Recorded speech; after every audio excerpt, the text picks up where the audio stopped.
Episode 165.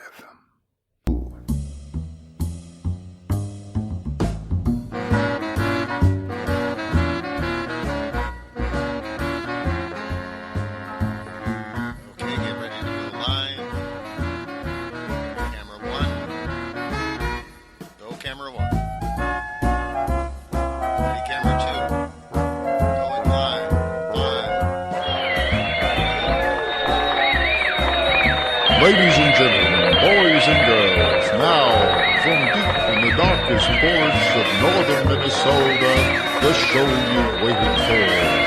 This is Grizzly's Lounge. And I am honored to present our host, the man, the mystery, the legend. This is Grizzly.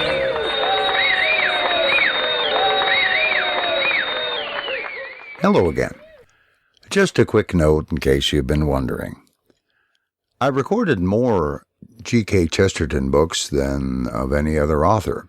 I like his writing, and I like the way I sound when I read it. That doesn't mean I agree with everything he says, and I am not endorsing his beliefs. He was, I gather, considered a liberal by the standards of his day. By modern standards, he'd be a bigot and a racist, at least considered by many. He was profoundly parochial in every sense of the word, and proud of it. His views were those of a man of his time, place, and background. He could use terms and language that in a public venue today would make jaws drop and fists rise. And yes, I quote them word for word, because yes, that's what he wrote in the book. That said, he was an intelligent man and a good writer. And he spoke in a manner that has gone out of fashion.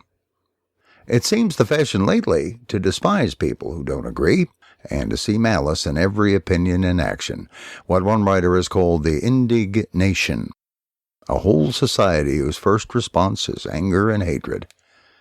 As mentioned in the introduction to Heretics, Chesterton could disagree strenuously with his closest friends, and they remained his closest friends. He admired them and treated them with respect.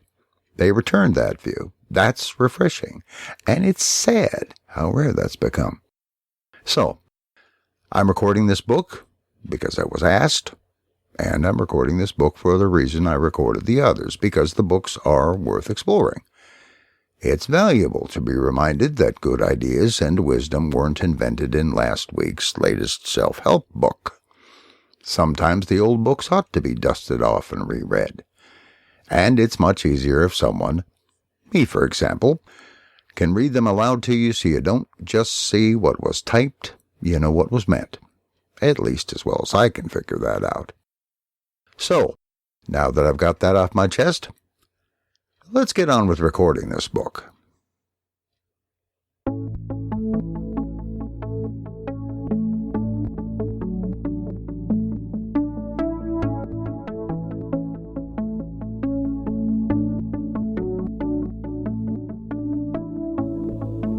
The Everlasting Man by Gilbert Keith Chesterton.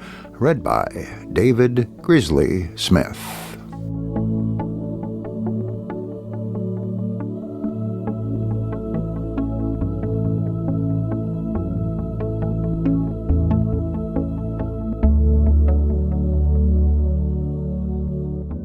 Part 1. On the Creature Called Man.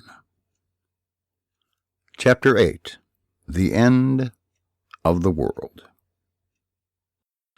I was once sitting on a summer day in a meadow in Kent under the shadow of a little village church, with a rather curious companion with whom I had just been walking through the woods.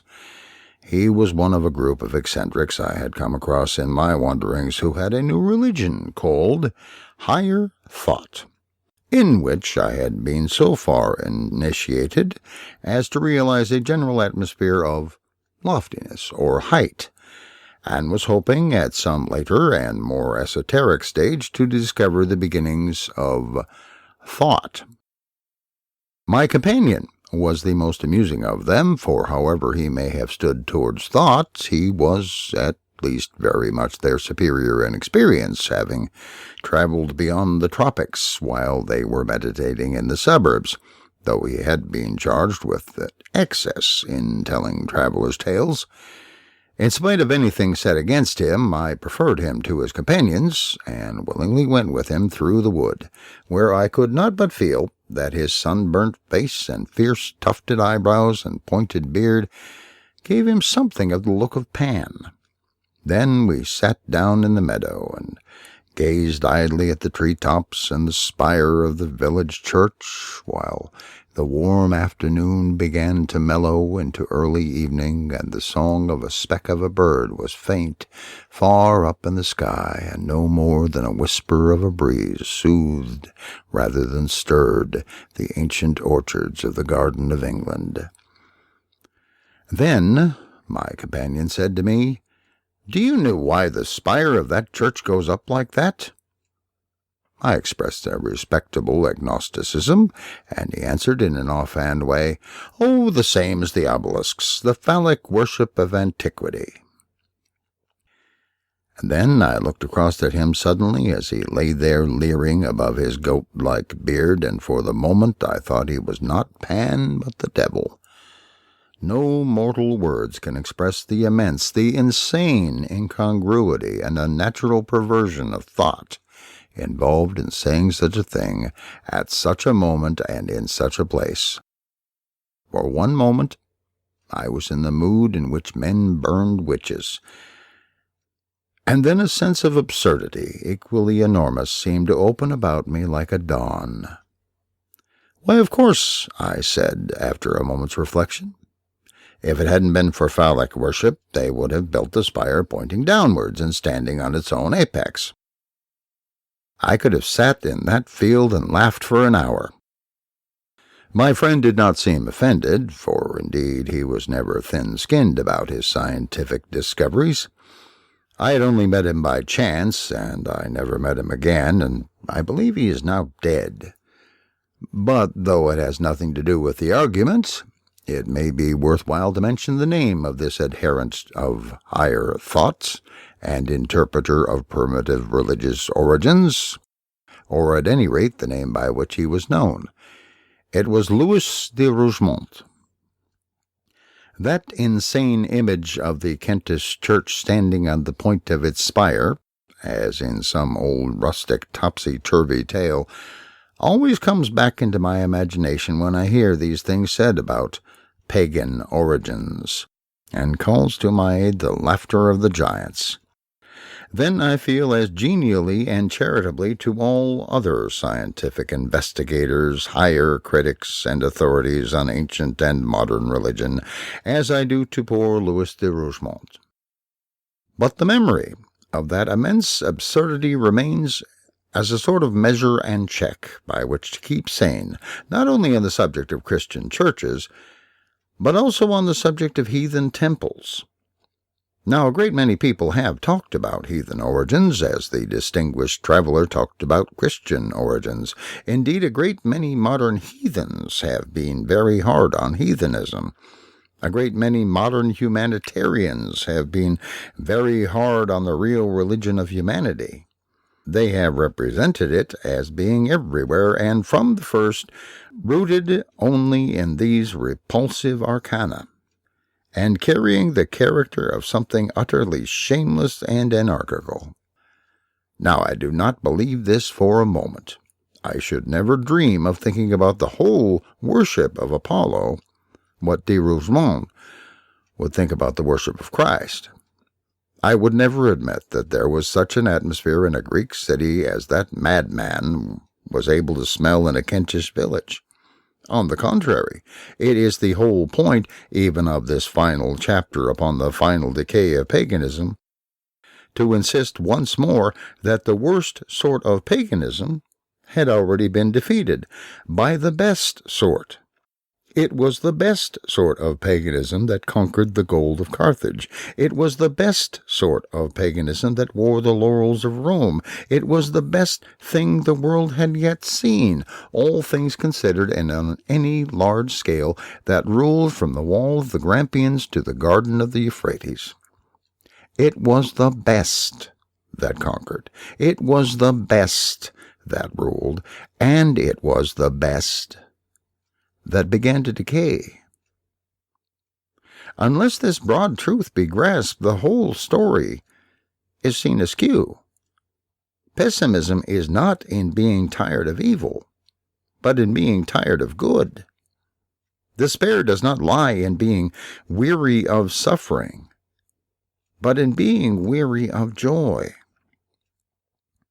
It is when for some reason or other the good things in a society no longer work that the society begins to decline, when its food does not feed, when its cures do not cure, when its blessings refuse to bless.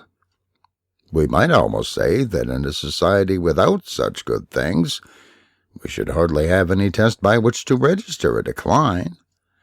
That is why some of the static commercial oligarchies like Carthage have rather an air in history of standing and staring like mummies, so dried up and swathed and embalmed that no man knows when they are new or old. But Carthage, at any rate, was dead, and the worst assault ever made by demons on mortal society had been defeated. But how much would it matter that the worst was dead, if the best was dying? To begin with, it must be noted that the relation of Rome to Carthage was partially repeated and extended in a relation to nations more normal and more nearly akin to her than Carthage. I am not here concerned to controvert the merely political view that Roman statesmen acted unscrupulously towards Corinth or the Greek cities, but I am concerned to contradict the notion that there was nothing but a hypocritical excuse in the ordinary Roman dislike of Greek cities. I am not presenting these pagans as paladins of chivalry with a sentiment about nationalism never known until Christian times, but I am presenting them as men with the feelings of men, and those feelings were not a pretense. The truth is that one of the weaknesses in nature worship and mere mythology had already produced a perversion among the Greeks due to the worst sophistry, the sophistry of simplicity. Just as they became unnatural by worshipping nature, so they actually became unmanly by worshipping man. If Greece led her conqueror, she might have misled her conqueror. But these were things he did originally wish to conquer, ever in himself. It is true that in one sense there was less inhumanity, even in Sodom and Gomorrah, than in Tyre and Sidon, when we consider the war of the demons on the children. We cannot compare even Greek decadence to Punic devil worship. But it is not true that the sincere revulsion from either need be merely pharisaical. It is not true to human nature or to common sense. Let any lad who has had the luck to grow up sane and simple in his daydreams of love hear for the first time of the cult of Ganymede, and he will not be merely shocked but sickened. And that first impression, as has been said here so often about first impressions, will be right. Our cynical indifference is an illusion. It is the greatest of all illusions. It is the illusion of familiarity. It is right to conceive the more or less rustic virtues of the ruck of the original Romans as reacting against the very rumor of it with complete spontaneity and sincerity. It is right to regard them as reacting, if in a lesser degree, exactly as they did against the cruelty of Carthage, because it was, in a less degree, they did not destroy Corinth as they destroyed Carthage. But if their attitude and action was rather destructive, in neither case need their indignation have been mere self-righteousness covering mere selfishness. And if anybody insists that nothing could have operated in either case but reasons of state and commercial conspiracies, we can only tell him that there is something which he does not understand, something which possibly he will never understand, something which, until he does understand, he will never understand the Latins. That something is called democracy. He has probably heard the word a good many times and even used it himself, but he has no notion of what it means.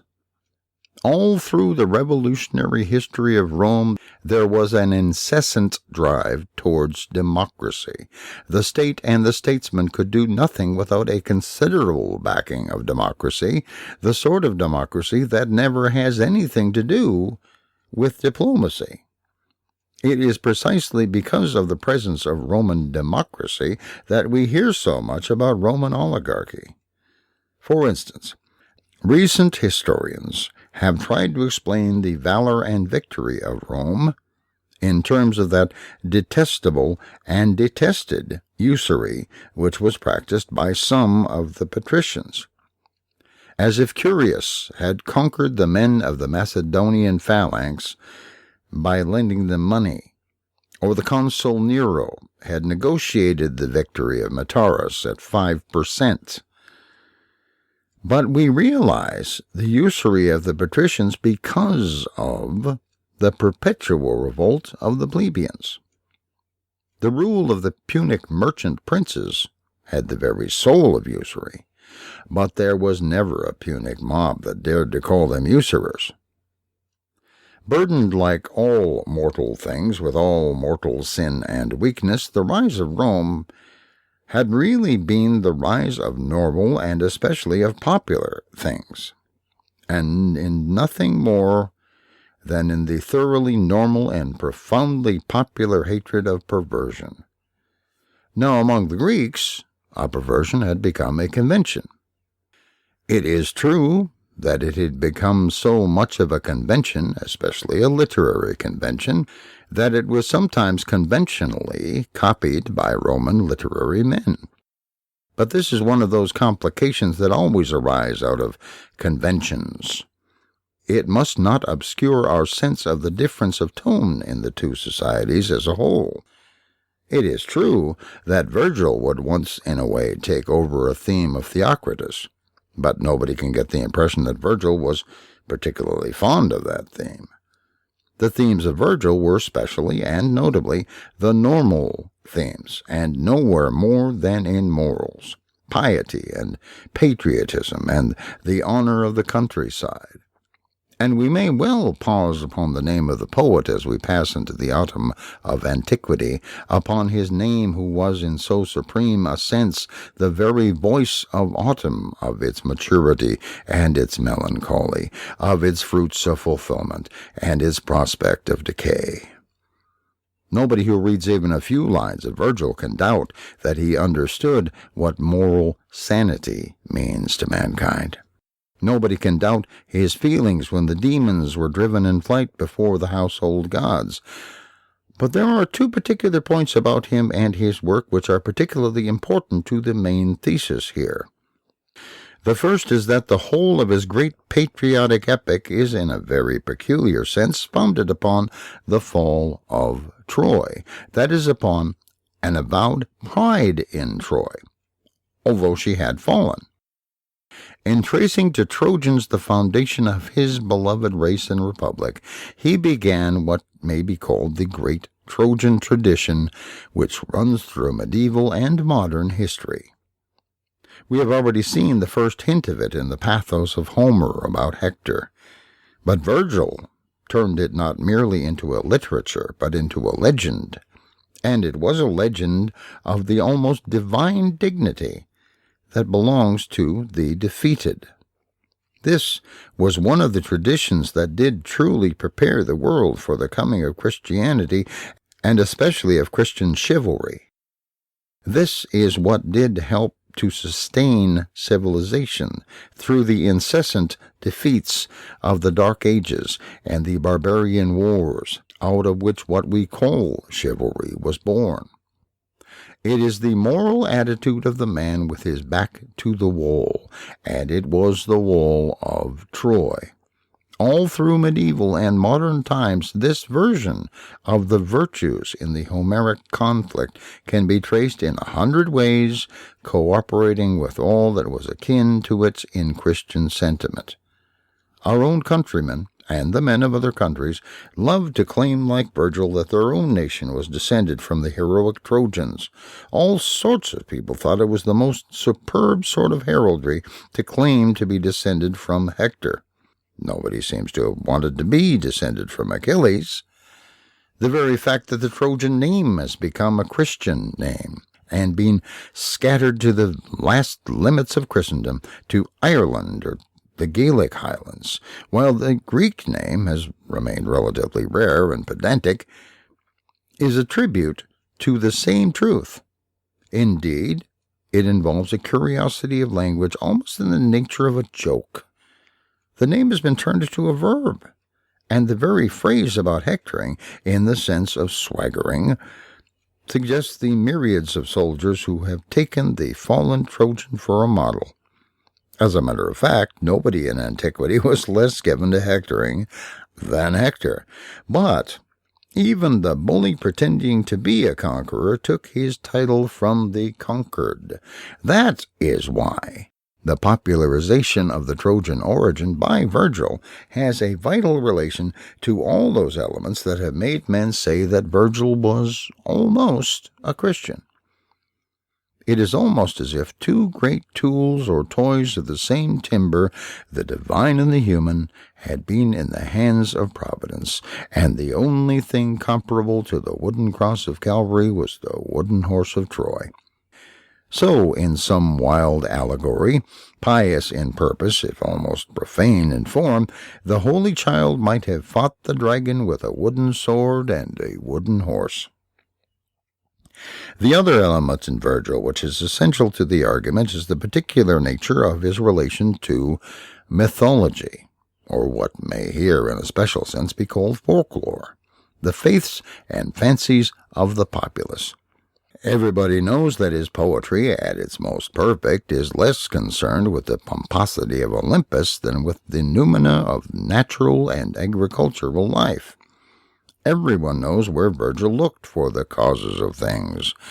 He speaks of finding them not so much in cosmic allegories of Uranus and Kronos, but rather in Pan, and the sisterhood of the nymphs, and Sylvanus, the old man of the forest.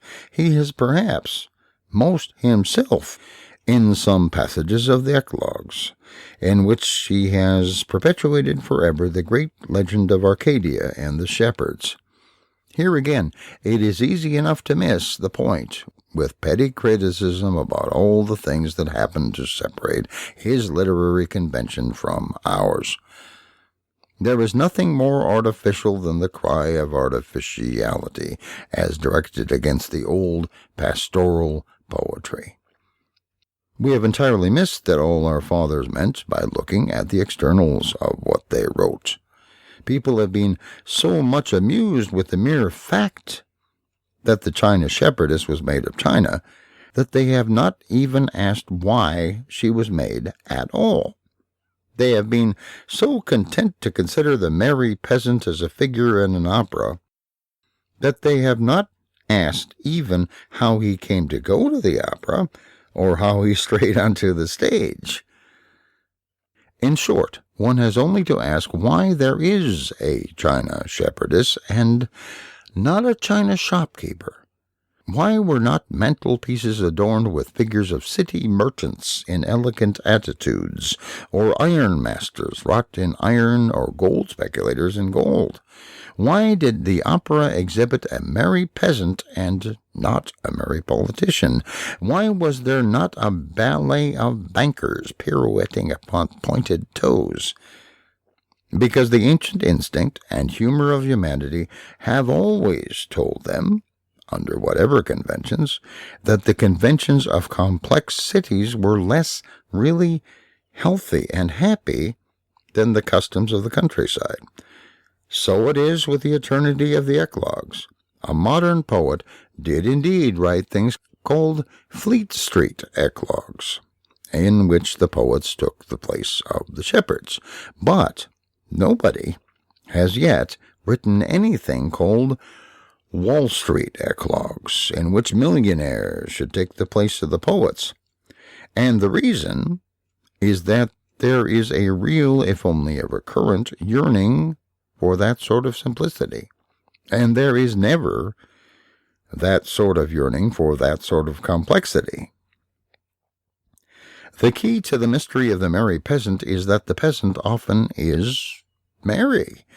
Those who do not believe it are simply those who do not know anything about him, and therefore do not know which are his times for merriment. Those who do not believe in the shepherd's feast or song are merely ignorant of the shepherd's calendar. The real shepherd is indeed very different from the ideal shepherd, but that is no reason for forgetting the reality at the root of the ideal. It needs a truth to make a tradition. It needs a tradition to make a convention. Pastoral poetry is certainly often a convention, especially in a social decline. It was in a social decline that Watteau shepherds and shepherdesses lounged about the gardens of Versailles. It was also in a social decline that shepherds and shepherdesses continued to pipe and dance through the most faded imitations of Virgil. But that is no reason for dismissing the dying paganism without ever understanding its life. It is no reason for forgetting that the very word pagan is the same as the word peasant. We may say that this art is only artificiality, but it is not a love of the artificial. On the contrary, it is in its very nature only the failure of nature worship, or the love of the natural. For the shepherds were dying, because their gods were dying. Paganism lived upon poetry, that poetry already considered under the name of mythology. But everywhere, and especially in Italy, it had been a mythology and a poetry rooted in the countryside, and that rustic religion had been largely responsible for the rustic happiness. Only as the whole society grew in age and experience, there began to appear that weakness in all mythology already noted in the chapter under that name. This religion was not quite a religion. In other words, this religion was not quite a reality. It was the young world's riot with images and ideas like a young man's riot with wine or love-making. It was not so much immoral as irresponsible. It had no foresight of the final test of time. Because it was creative to any extent, it was credible. It was credulous to any extent. It belonged to the artistic side of man. Yet even considered artistically, it had long become overloaded and entangled. The family trees sprung from the seed of Jupiter were a jungle rather than a forest. The claims of the gods and demigods seemed like things to be settled rather by a lawyer or a professional herald than by a poet. But it is needless to say that it was not only in the artistic sense that these things had grown more anarchic. There it appeared in more and more flagrant fashion that flower of evil that is really implicit in the very seed of nature worship, however natural it may seem. I have said that I do not believe that natural worship necessarily begins with this particular passion. I am not of the de Rougemont school of scientific folklore. I do not believe that mythology must begin with eroticism, but I do believe that mythology must end in it. I am quite certain that mythology did end in it. Moreover, not only did the poetry grow more immoral, the immorality grew more indefensible. Greek vices, Oriental vices, hints of the old horrors of the Semitic demons began to fill the fancies of decaying Rome, swarming like flies on a dung heap. The psychology of it is really human enough to anyone who will try that experiment of seeing history from the inside. There comes an hour in the afternoon when the child is tired of pretending, when he is weary of being a robber or a red Indian. It is then that he torments the cat. There comes a time in the routine of an ordered civilization when the man is tired of playing at mythology and pretending that a tree is a maiden or that the moon made love to a man. The effect of this staleness is the same everywhere. It is seen in all drug-taking and dram-drinking and every form of the tendency to increase the dose.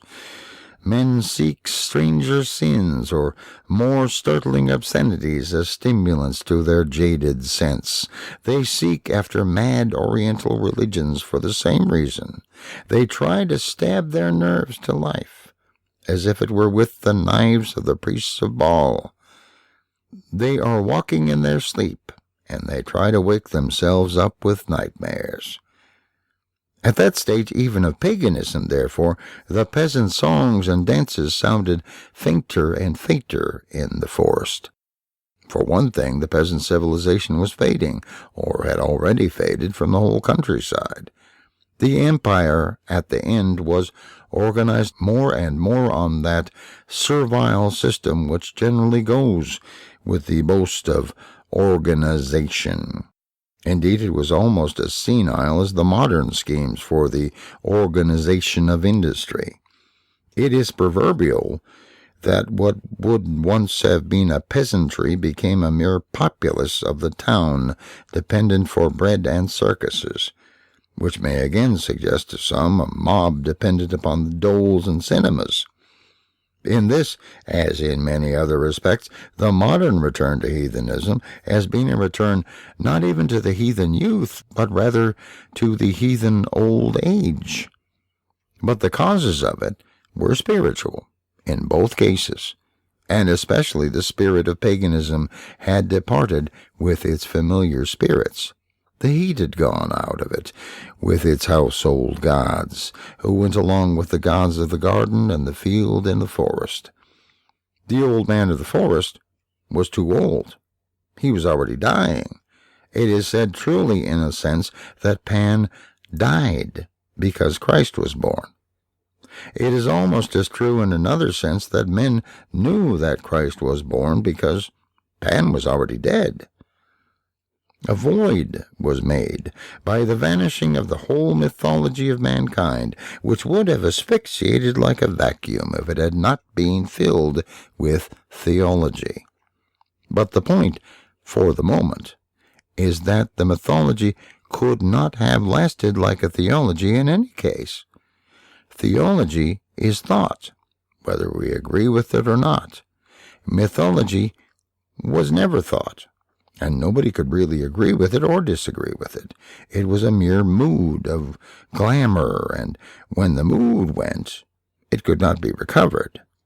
Men not only ceased to believe in the gods, but they realized they had never believed in them. They had sung their praises, they had danced round their altars, they had played the flute, they had played the fool. So came the twilight upon Arcady, and the last notes of the pipe sound sadly from the beechen grove. In the great Virgilian poems there is already something of the sadness, but the loves and the household gods linger in lovely lines like that which Mr. Belloc took for a test of understanding. Incipe parve puer risu cognoscere metrem. But with them, as with us, the human family itself began to break down under servile organization and the herding of the towns. The urban mob became enlightened. That is, it lost the mental energy that could create myths. All round the circle of the Mediterranean cities, the people mourned for the loss of gods, and were consoled with gladiators. And meanwhile, something similar was happening to that intellectual aristocracy of antiquity that had been walking about and talking at large ever since Socrates and Pythagoras. They began to betray to the world that they were walking in a circle and saying the same thing over and over again. Philosophy began to be a joke. It also began to be a bore. That unnatural simplification of everything into one system or another, which we have noted as the fault of the philosopher, revealed at once its finality and its futility. Everything was virtue, or everything was happiness, or everything was fate, or everything was good, or everything was bad. Anyhow, everything was everything, and there was no more to be said, so they said it. Everywhere the sages had degenerated into sophists, that is, into hired rhetoricians or askers of riddles. It is one of the symptoms of this that the sage begins to turn not only into a sophist, but into a magician.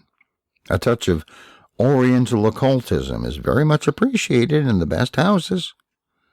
As the philosopher is already a society entertainer, he may as well also be a conjurer. Many moderns have insisted on the smallness of that Mediterranean world and the wider horizons that might have awaited it with the discovery of the other continents. But this is an illusion, one of the many illusions of materialism. The limits that paganism had reached in Europe were the limits of human existence. At its best, it had only reached the same limits anywhere else.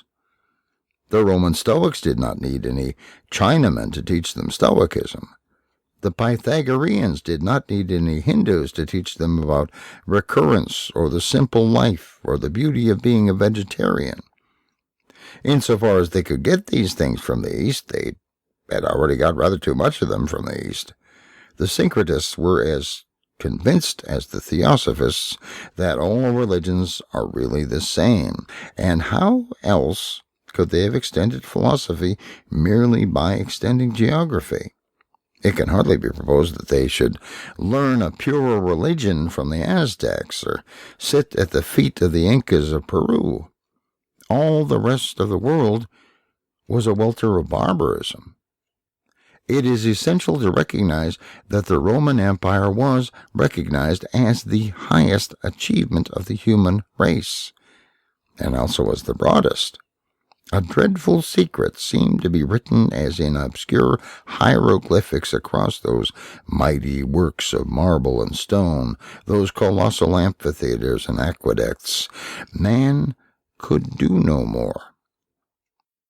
For it was not the message blazed on the Babylonian wall that one king was found wanting or his one kingdom given to a stranger. It was no such good news as the news of invasion and conquest.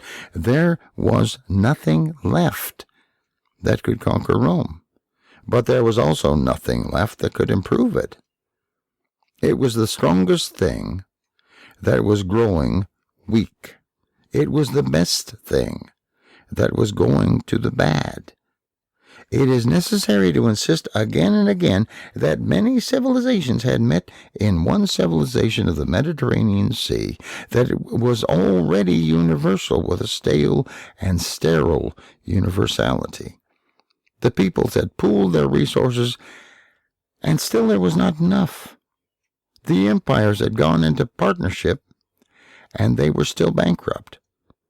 No philosopher who was really philosophical could think anything except that in that central sea the wave of the world had risen to its highest, seeming to touch the stars.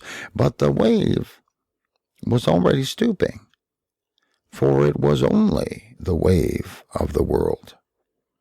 That mythology and that philosophy into which paganism is already been analyzed had thus both of them been drained most literally into the dregs. If with the multiplication of magic the third department, which we have called the demons, was even increasingly active, it was never anything but destructive. There remains only the fourth element, or rather the first, that which had been in a sense forgotten because it was the first. I mean the primary and overpowering yet impalpable impression that the universe, after all, has one origin and one aim, and because it has an aim, must have an author. What became of this great truth in the background of men's minds at this time is perhaps more difficult to determine.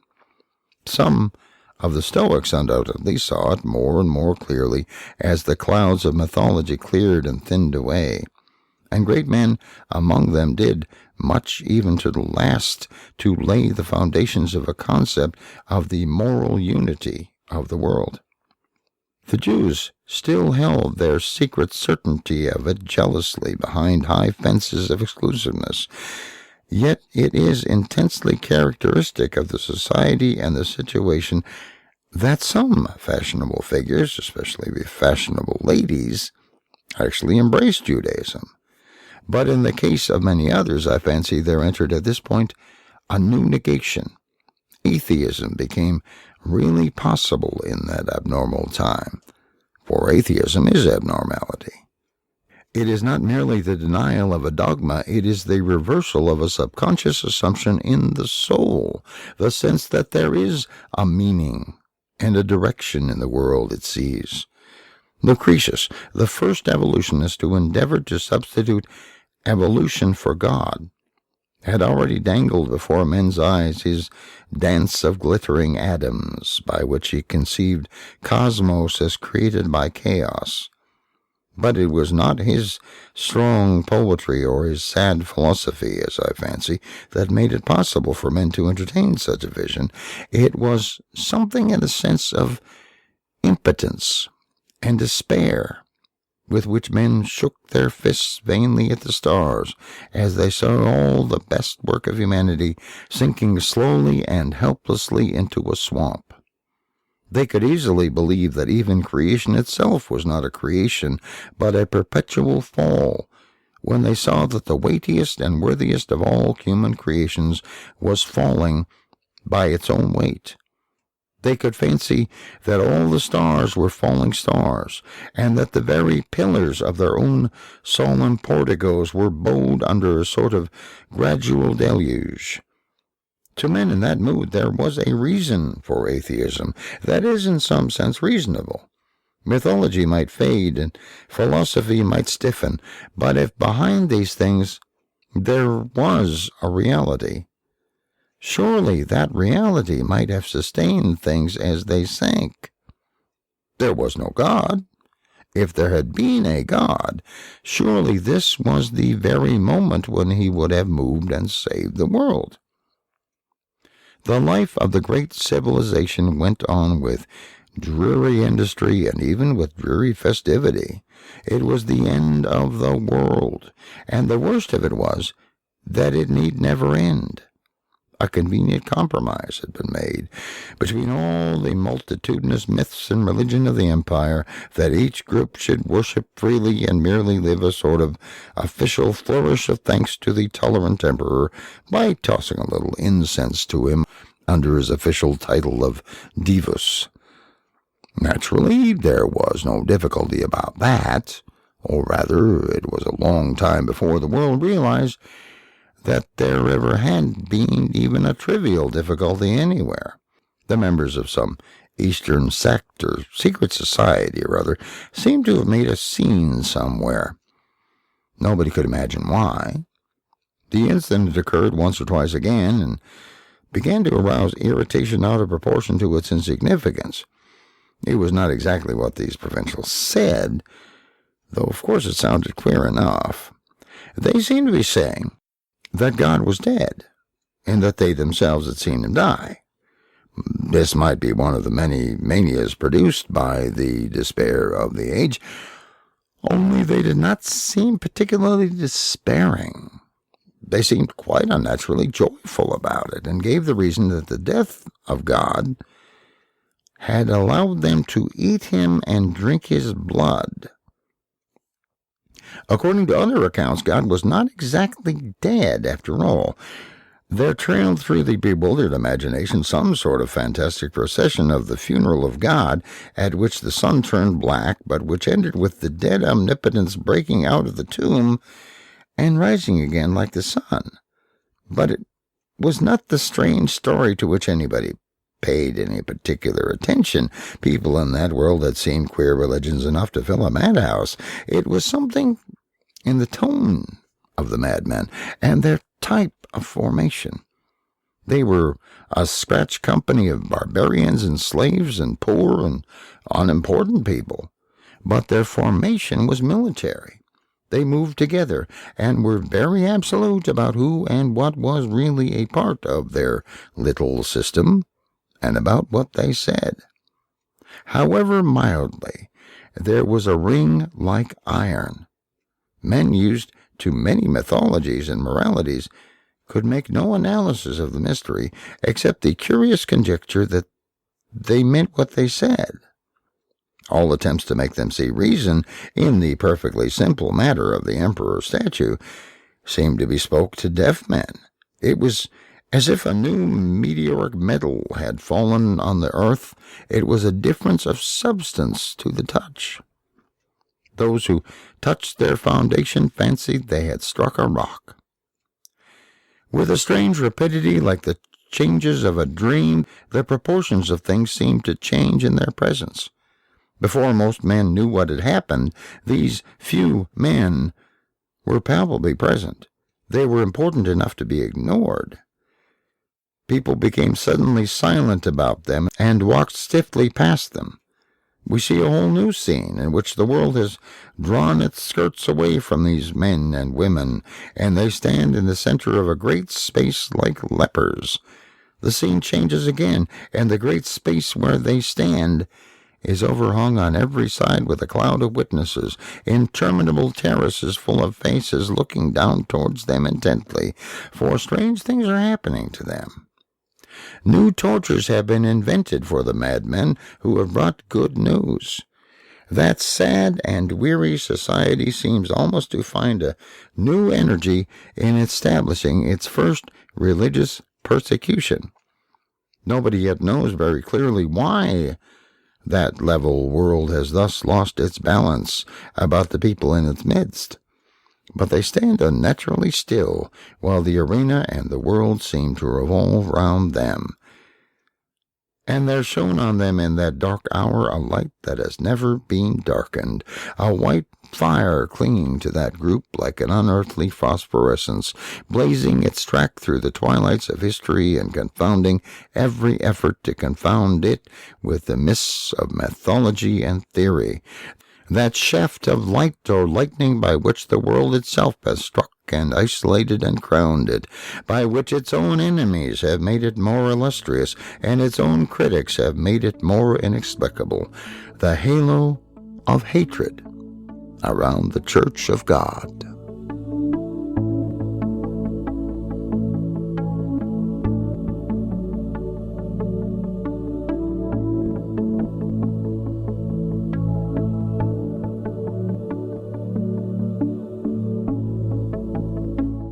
Thank you for listening to The Everlasting Man by G.K. Chesterton, read by me, David Grizzly Smith.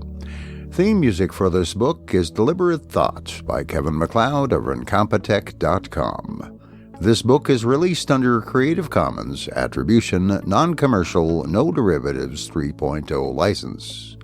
That means please make copies, please share this book, but don't change it, don't sell it, and do tell people where you got it.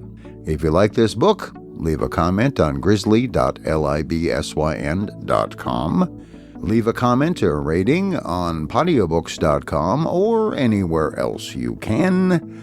Blog about it, podcast about it, tweet about it, tell everyone. Thank you.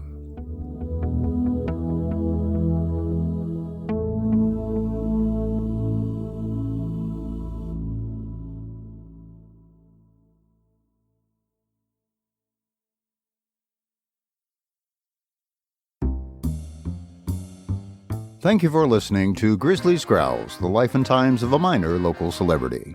If you like the show, tell your friends. If you don't like the show, tell your enemies. If this podcast lasts more than 4 hours, see your doctor. Theme music is Hot Swing from Kevin MacLeod at Incompetech.com. Subscribe to the podcast on iTunes or at feeds.feedburner.com/grizzliesgrowls. Comment at grizzly.libsyn.com or by voicemail at the comment line 218-234-CALL. That's 218-234-2255. These shows are released under Creative Commons Attribution, Non-Commercial, No Derivatives 3.0 license. Your mileage may vary.